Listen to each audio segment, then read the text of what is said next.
In the 1% world, there are men who watched their brothers get convicted and said nothing. Men who took decades in prison rather than making a single phone call to law enforcement. Not because of fear, but because the code they live by does not bend for courtrooms or consequences.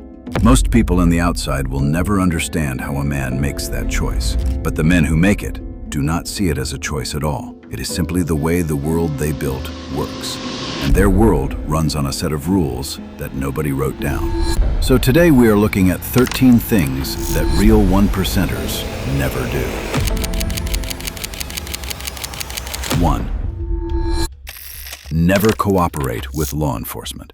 This is the one that tells you everything you need to know about whether a man truly belongs in the 1% world or whether he is just wearing the patch on weekends. If every man inside a club understood only one rule from the day he prospected to the day he died, it was this: club business never leaves the club. Not when you are sitting across a table in an interrogation room, and not when they are offering you something that sounds like it might be worth it. The answer is always the same, because the rule has no exceptions, and the men who built these clubs made sure everyone understood that before they ever put a patch on their back. But there is always one man who decides the rule does not apply to him.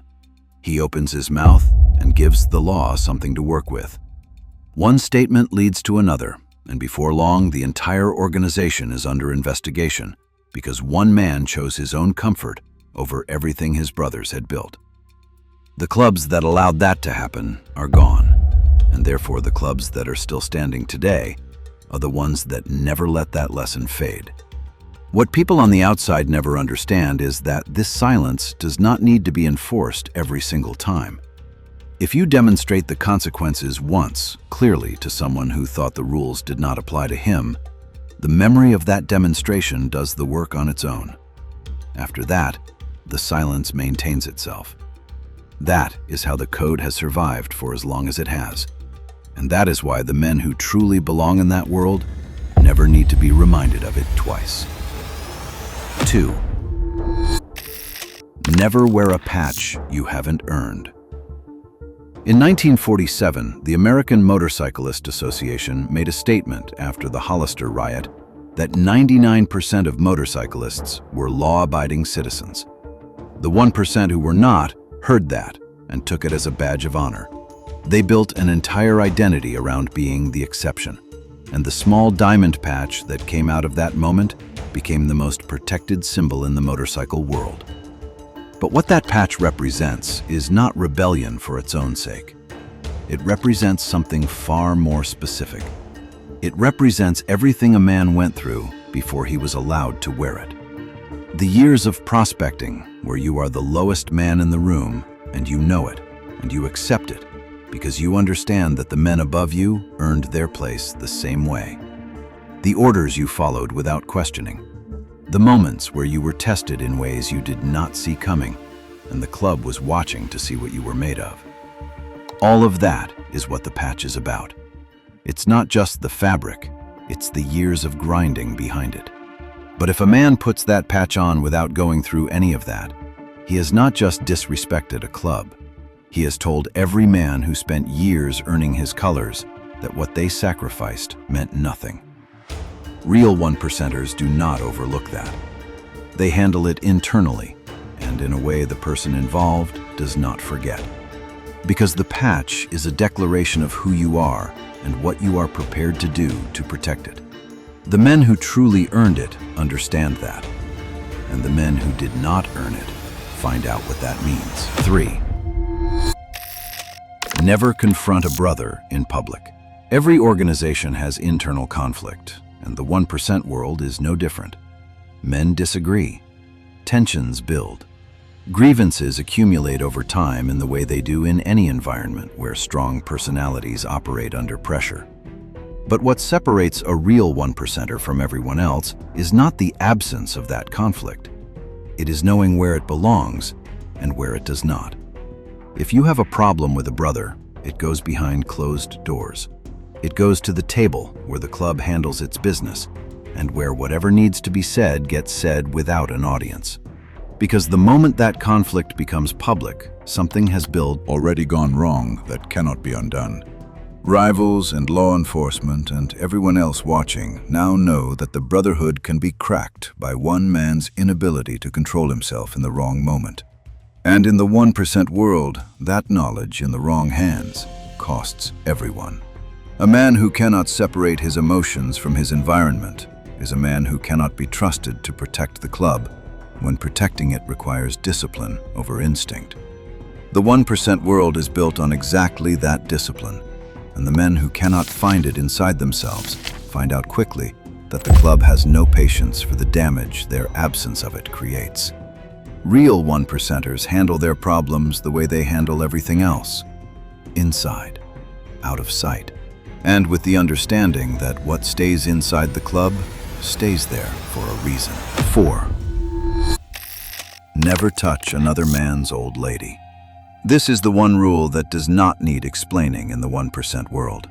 Every man who has ever prospected for a club understood it before anyone told him. An old lady is not just a partner.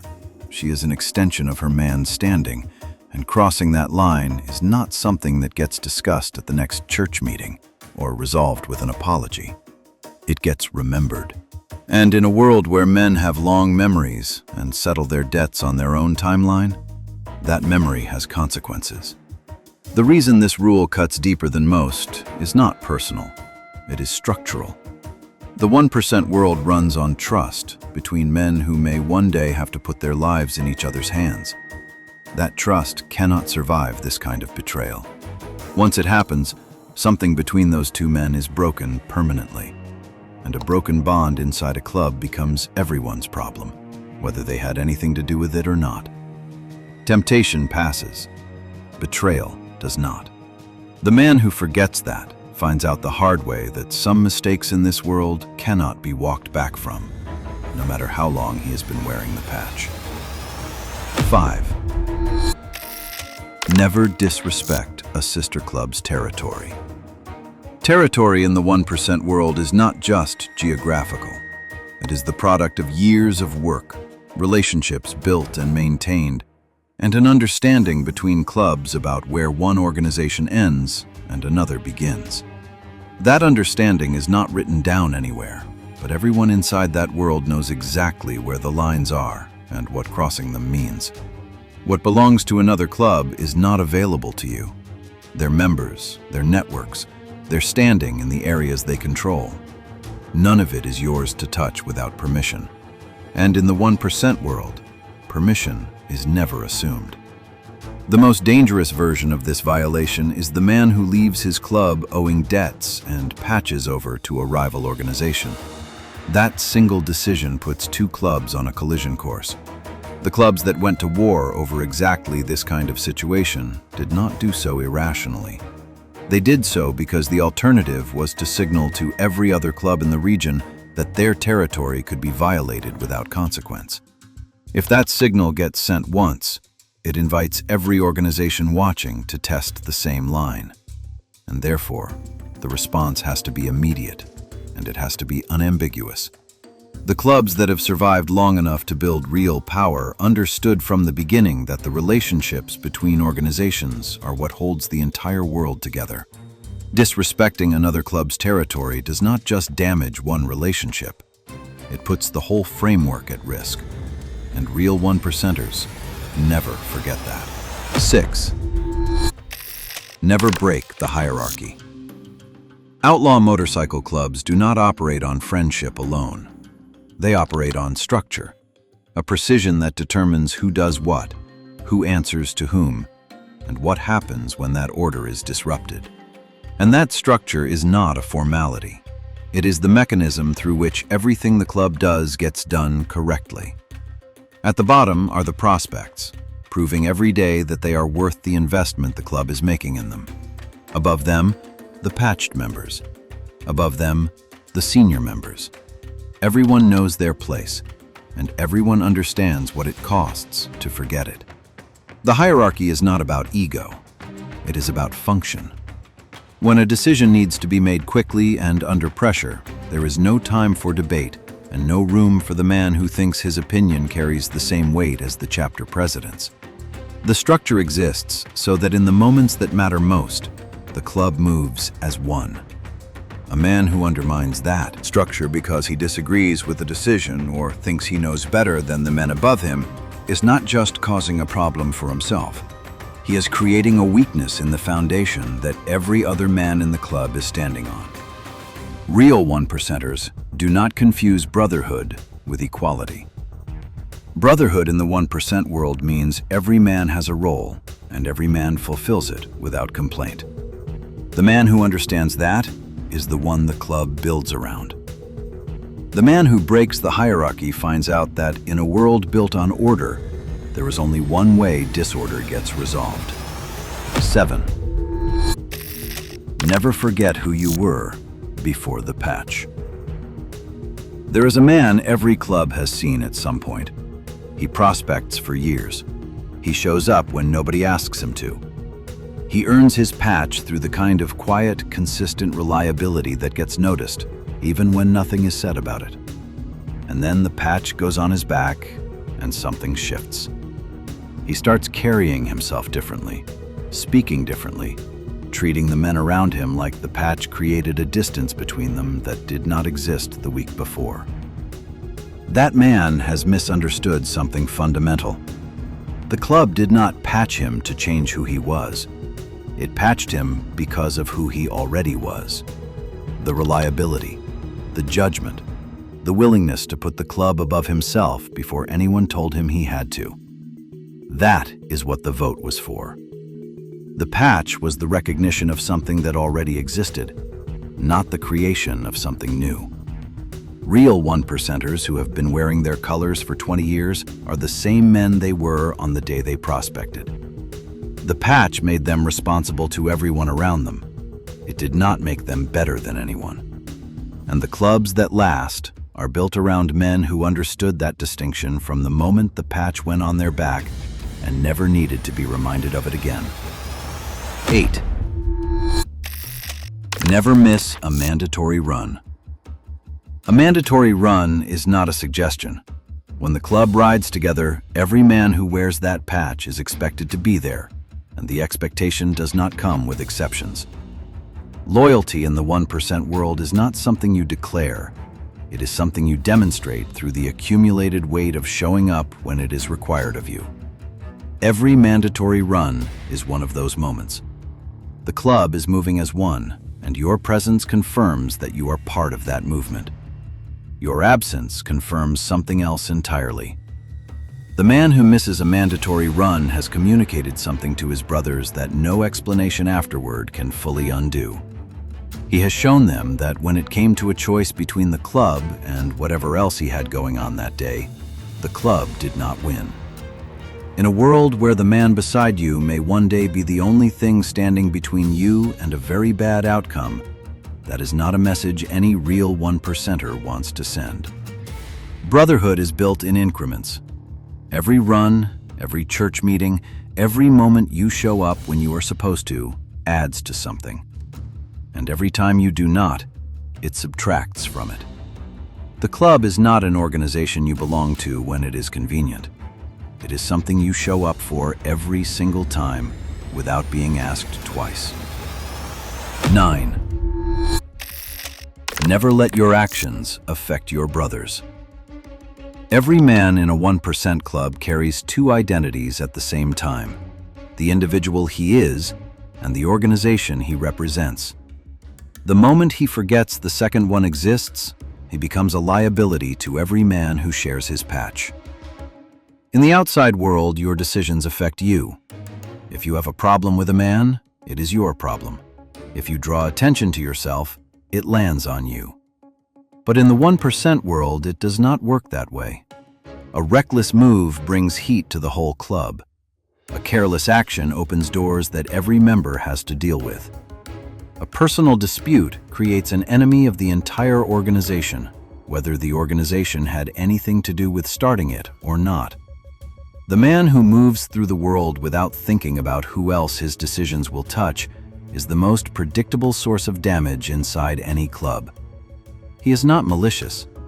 He simply has not internalized the thing that real 1%ers understand from the moment they earn their patch. That every move they make is a move the entire club makes with them.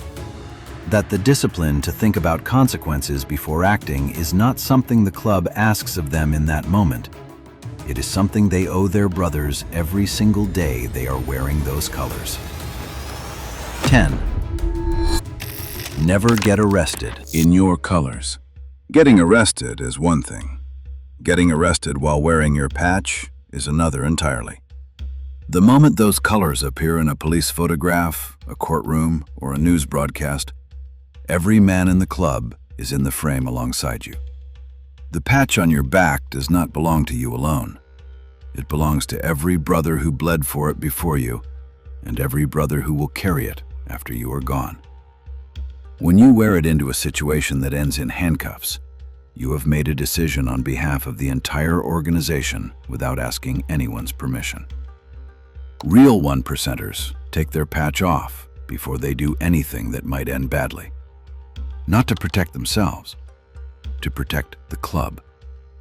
There is a significant difference between those two motivations, and the men who have been in that world long enough understand it completely. Your freedom is yours to risk if you choose to. The club's reputation is not.